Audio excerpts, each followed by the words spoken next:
mystique. C'est une horreur contemporaine. Il ne s'agit pas d'une curiosité malsaine. Il s'agit de la capacité d'envisager chaque différence, chaque singularité, donc chaque être humain, comme une correspondance à une partie de moi qui reste fermée sur la rencontre de cet humain. C'est ça ce jeu dont on parlait du Hani, du Ein et du Chab. Mon frère Alain Noël. Je vous donne la parole. Oui, Madame Maître, Monsieur le Rabbin.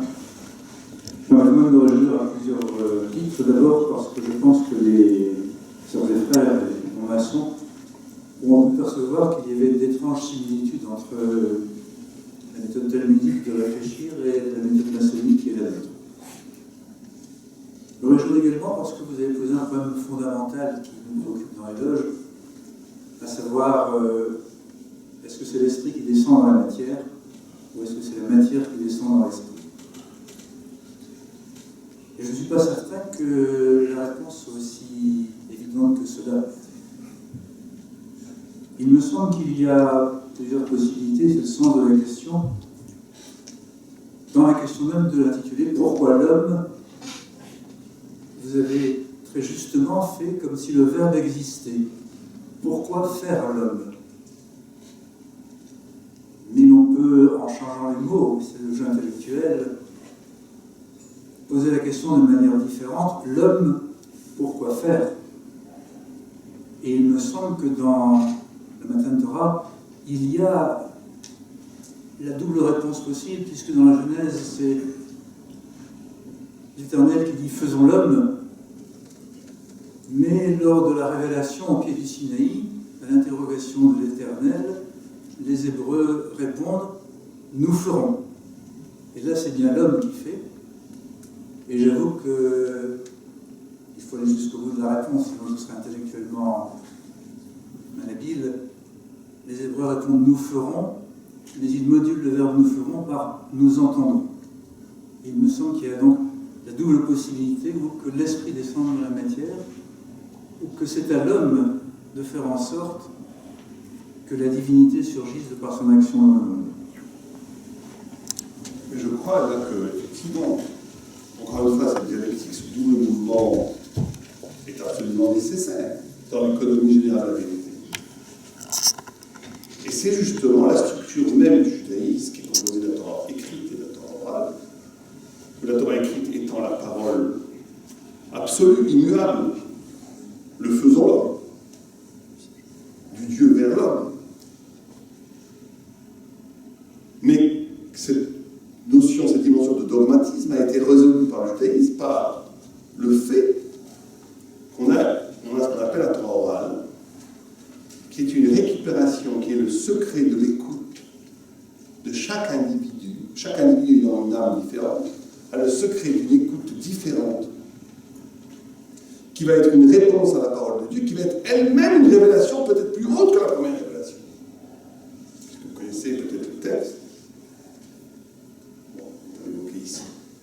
Mais il y a des textes où effectivement la Torah orale a dépassé la compréhension même de Moïse. Et on a les deux dimensions. Et hier, j'avais un débat avec un journaliste à Paris sur la notion de parole médiatique, parole talmudique. Et on a évoqué ce sujet. Et je disais justement, ce qui est très problématique dans la parole contemporaine, c'est que c'est une parole qui s'auto-nourrit, qui n'a pas cette dualité.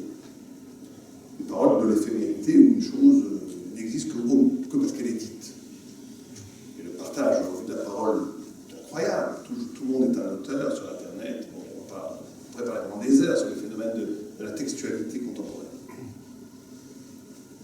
Mais cette dualité structurante de la vérité, qui passe que par, d'un côté, on a une parole qui va de haut en bas.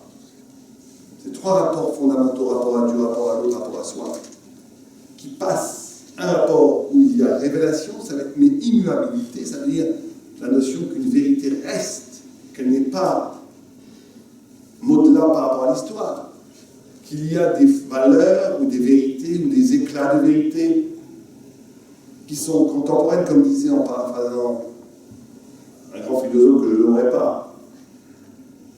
La Torah, au sens universel de la Torah, n'est pas dépassée parce qu'elle n'a pas encore été atteinte. Il y a quelque chose qui n'est pas encore abouti, qui n'est pas encore compris.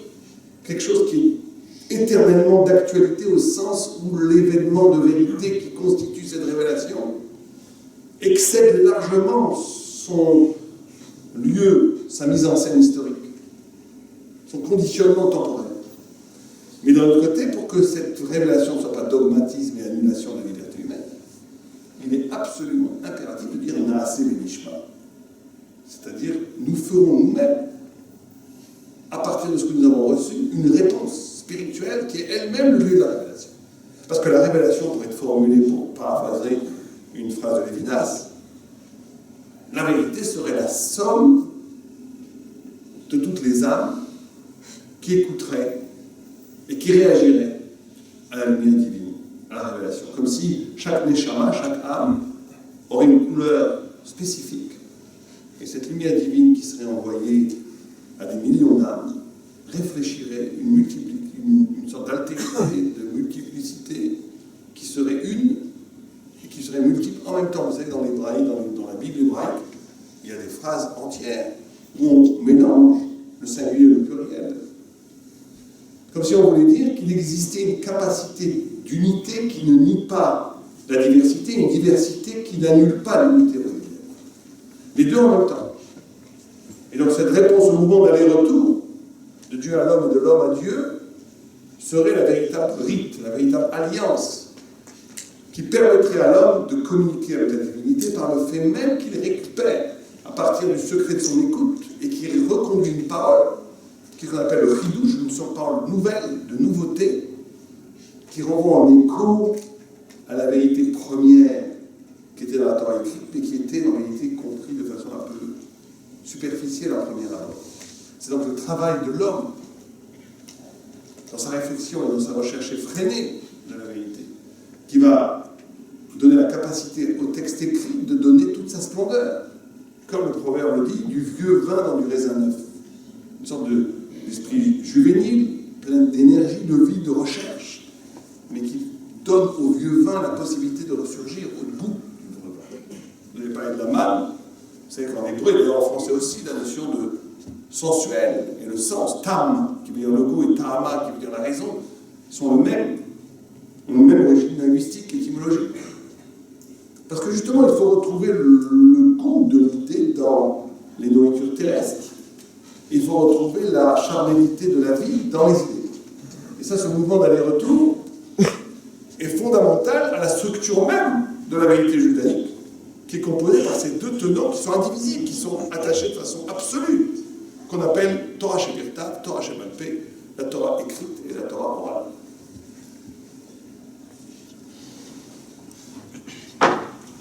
Je vais la remettre à frère de la colonne devant la parole. Donnez-lui la parole, mon frère, premier surveillant. La parole, mon frère.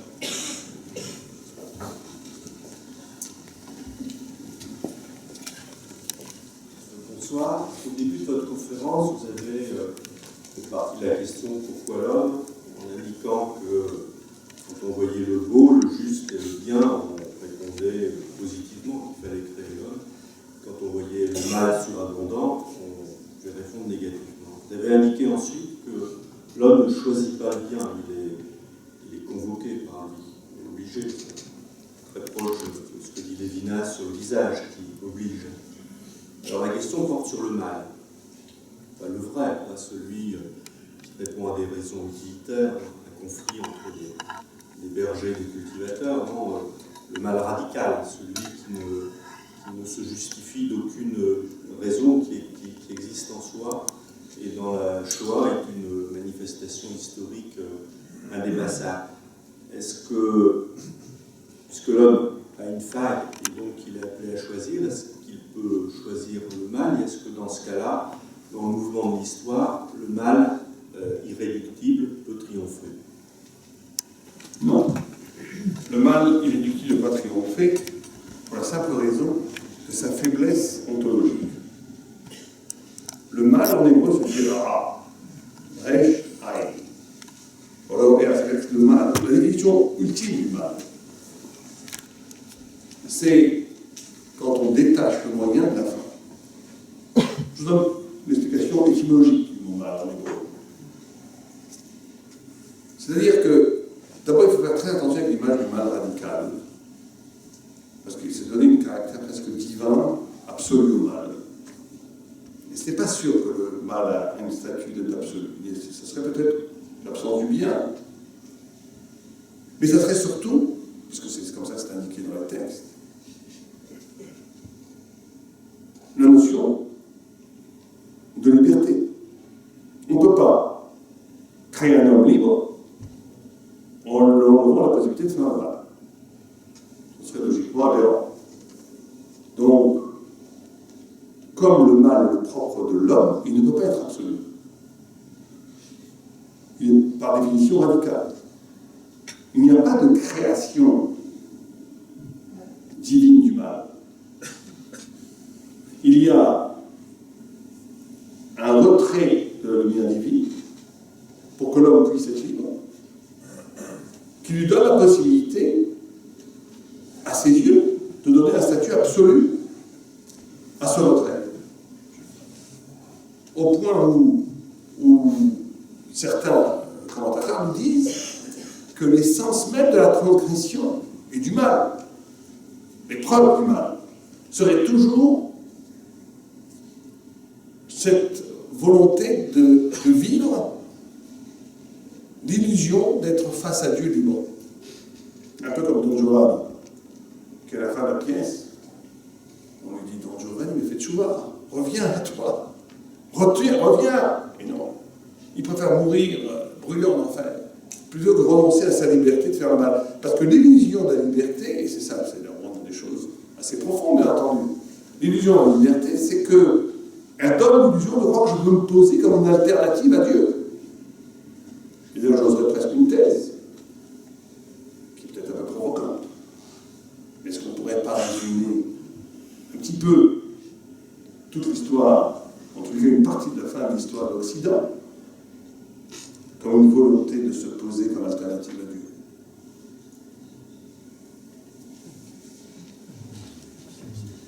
Est-ce qu'on ne pourrait pas se poser la question d'une certaine forme de l'homme absolu, de l'homme... Bien sûr, je ne critique pas les droits de l'homme, etc. C'est des choses qui sont très importantes au quotidien, et qui sauvent la vie, et qui n'ont pas à la légère se permet de les critiquer. Mais il y a tout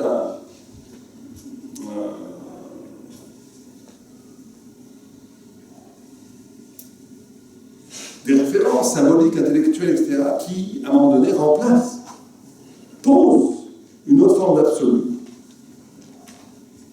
Et qui éprouvent cette liberté. Alors, des fois, ça peut se faire très gentiment, bien entendu.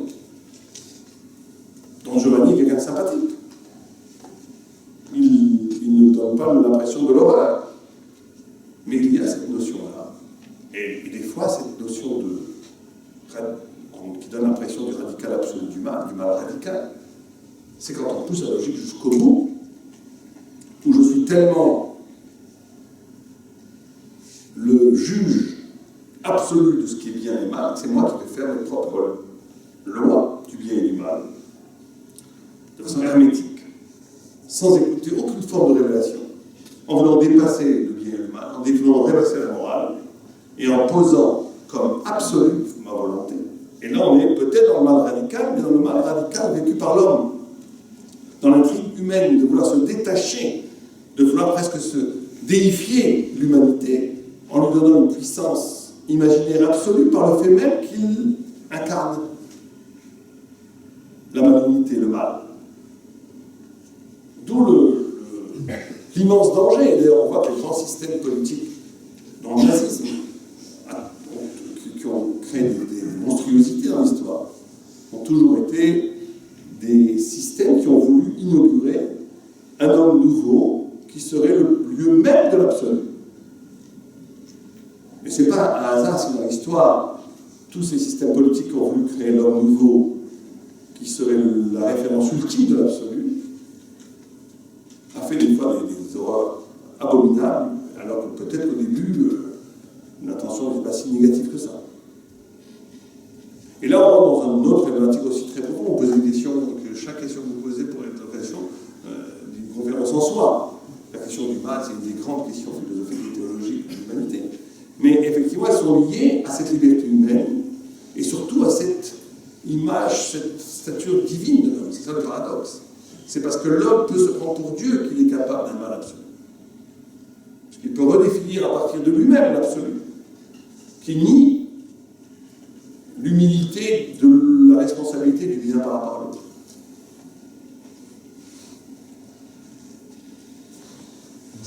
Mon frère Georges. Vous avez la parole. Merci. D'abord, pour remercier M. Rabin de ses propos de haute élévation, mais qui se font bien entendu sur un préalable, la croyance en un Dieu, en l'occurrence Elohim et Yahvé. Or, nous sommes ici dans un espace maçonnique, où se côtoient différemment ceux qui croient dans le ciel et ceux qui n'y croient pas.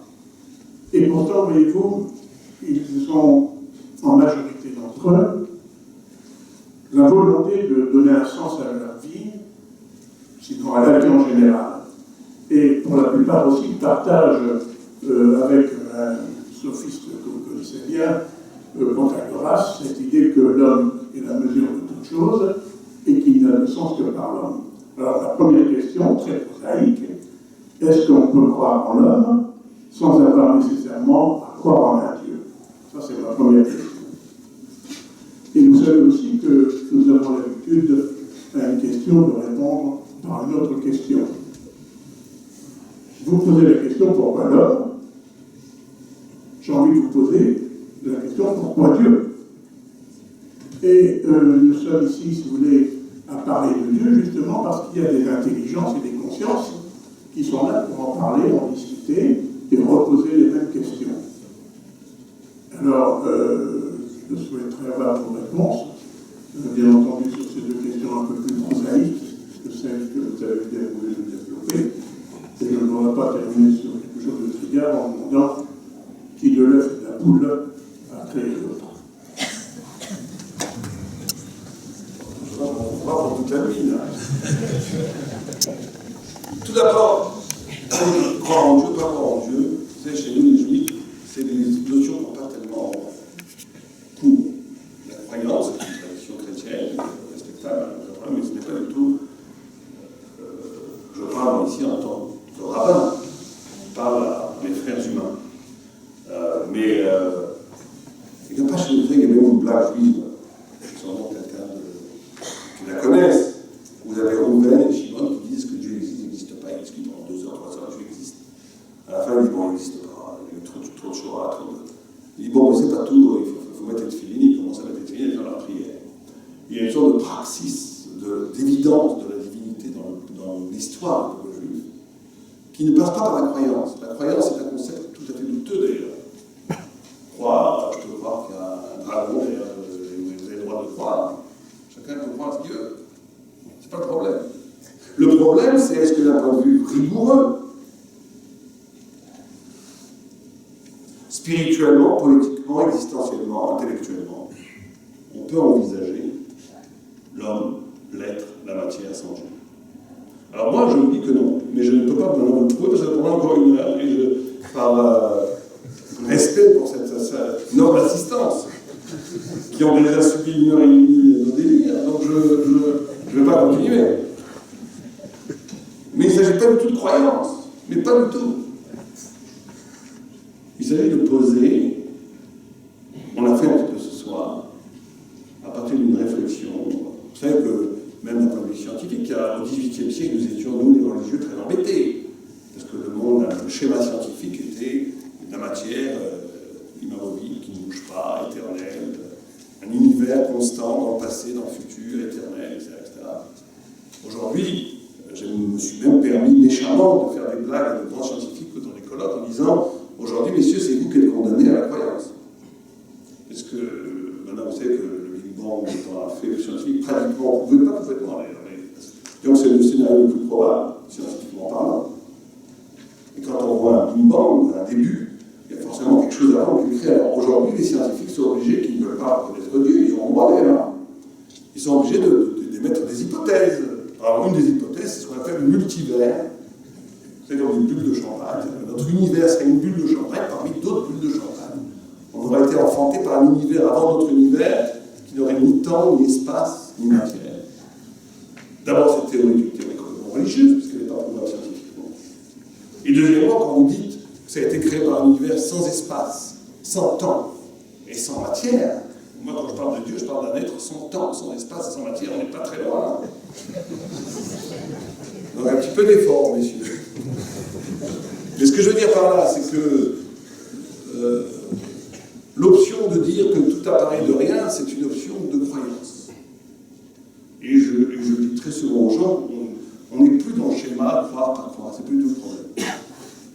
Le problème, il est aujourd'hui de savoir qu'est-ce qui, d'un point de vue existentiel, d'un point de vue anthropologique, d'un point de vue humain, d'un point de vue de l'apparition d'intelligence, de l'apparition du monde, qu'est-ce qui est honnêtement la chose la plus probable? Et ça, si on rentre dans les détails scientifiques aujourd'hui, j'ai l'impression que la croyance a basculé de camp. Et donc, bien sûr, mais la croyance n'est pas le problème. Vraiment, c'est le défi intellectuel par rapport à la connaissance que nous avons aujourd'hui et par rapport surtout au-delà même des preuves scientifiques, qui sont toujours aléatoires par définition. Mais de quelle forme d'humanité et qu'est-ce que c'est l'homme? Donc on dit pourquoi Dieu là aussi, on répond à la deuxième question, pourquoi Dieu? C'est aussi une question qui n'a pas de sens pas que pour le judaïsme, parce que, encore une fois, c'est une projection humaine vers Dieu. Comme si Dieu était lui-même convoqué à se justifier à partir des schémas de sa création. Alors, on n'est pas vraiment Dieu. Je crois que je vous ai dit à 5 minutes que vous ne pouvez pas avoir Dieu si vous laissiez 2 heures de discussion. Mais on n'a pas le droit. Mais même ce quelqu'un qui ne croit pas en Dieu ne peut pas non plus imposer à Dieu les données de la création. C'est comme si un peintre qui peut peindre en 2 dimensions un tableau, on dirait, mais comment ça se fait que quelqu'un qui est en 3 dimensions peut exister? Il faut bien comprendre que la création est soumise à des règles, à des lois, dans lesquelles, bien entendu, par définition logique, celui qui crée ce cosmos ne rentre pas dans ces lois, puisqu'il est créateur. Donc on va dire pourquoi Dieu, puisque pourquoi est un concept à l'intérieur même du cosmos, et qui ne peut pas être projeté dans une dimension qui excède les dimensions de la création. C'est une aberration logique. Vous avez posé une 3e question, je crois. Bien. Une dernière intervention, parce qu'effectivement, le temps s'écoule. Général Levesque, un frère de ma colonne, demande la parole. Donnez-lui la parole, mon frère premier surveillant. Il a la parole, mon frère. Merci, bonsoir. C'est assez intimidant de la parole ici. En fait, par rapport à la théorie du Big Bang, que vous êtes arrivé, qui maintenant on est en train de chercher ce qu'il pouvait bien y avoir avant, et quand bien même on continuera à chercher, on finira sur des dieux. Parce que finalement, c'est l'infini et c'est le préambule à quoi que ce soit. Parce que pour qu'il y ait une création, il faut forcément remonter comme une volonté. Mais je me disais, avant le Big Bang, quoi que ce soit, il peut y avoir aussi le rien. Alors, c'est pas du tout une provocation, mais le rien il est assez proche de Dieu dans le sens où c'est la seule chose qui peut se définir par lui-même. C'est-à-dire que jeter à rien quelque chose, il en reste toujours rien. Pour rajouter à rien quelque chose, c'est toujours rien. C'est un peu un équivalent au niveau d'un concept philosophique, quelque chose qui touche aussi à l'infini. Et deuxième question, vous avez dit que le mal peut être absolu, parce qu'il était du fait de la liberté de l'homme. À ce moment-là, en effet, l'homme est quelqu'un de fini, et non pas infini, qui n'a pas l'immanence de Dieu, etc. Mais à ce moment-là, comment l'idée du bien et de la vérité, comment il peut y avoir accès si jamais c'est un être fini? Et donc, de cette manière, vu qu'on sait qu'on finit par mourir, que nous on est dans cette immédiateté-là, on ne peut pas transcender cette immédiateté, sauf avoir croyance en un résultat.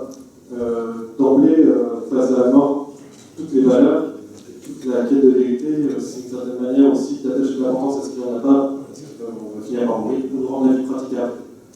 Et donc, dans ces cas-là, d'un coup, tout est réduit à une sorte d'arrangement. Voilà. Je n'ai pas très tout compris ce que vous avez dit, moi je ne suis pas trop bon, mais le début au moins j'ai compris. Vous savez, quand il y a une théorie scientifique, c'est Watkins, si vous connaissez, a écrit qu'il n'y avait pas besoin que la loi de la gravité universelle pouvait créer de la matière. Incroyable. Comme si une loi pouvait créer de l'être. Moi, j'appelle ça la croyance. C'est évident qu'une loi ne peut pas créer de la matière. Et c'est vrai que le rien, et là, quand vous envoyez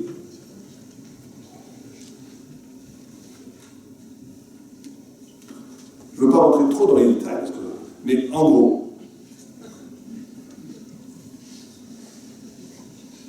il est évident que dans l'histoire humaine, il y a une tentative de remplacer Dieu par le rien, par le vide. Pourquoi? Par rapport à ce que vous avez indiqué. C'est que le vide, ou le rien,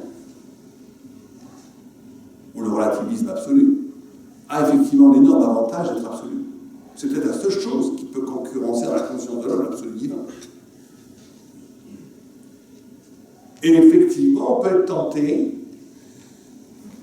d'élaborer une pensée qui est d'ailleurs très prégnante dans la contemporanéité, dans la culture contemporaine. Très très très forte.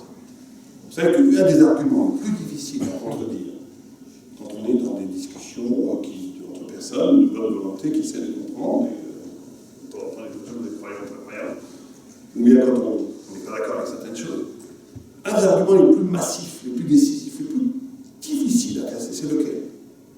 Vous savez lequel c'est? C'est deux mots. C'est pourquoi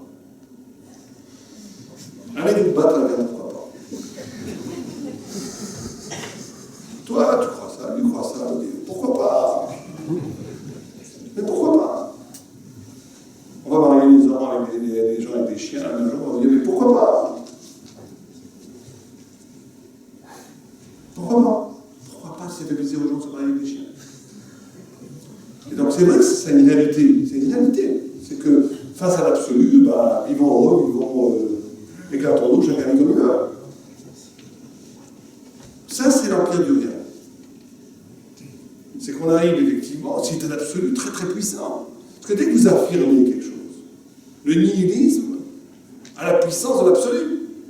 Parce que dès que vous essayez d'affirmer une valeur, elle est par définition critiquable. Vous exposez, vous prêtez le flanc. Avoir le courage de dire une valeur, c'est s'exposer. Rien n'est plus brillant et plus facile dans des soirées mondaines d'être nihiliste et de dire oui, tout se vaut, rien ne vaut, tout est critiqué, tout c'est très fort. Si quelqu'un sait bien le faire, c'est très fort. Mais c'est nul. Puisqu'on n'affirme rien.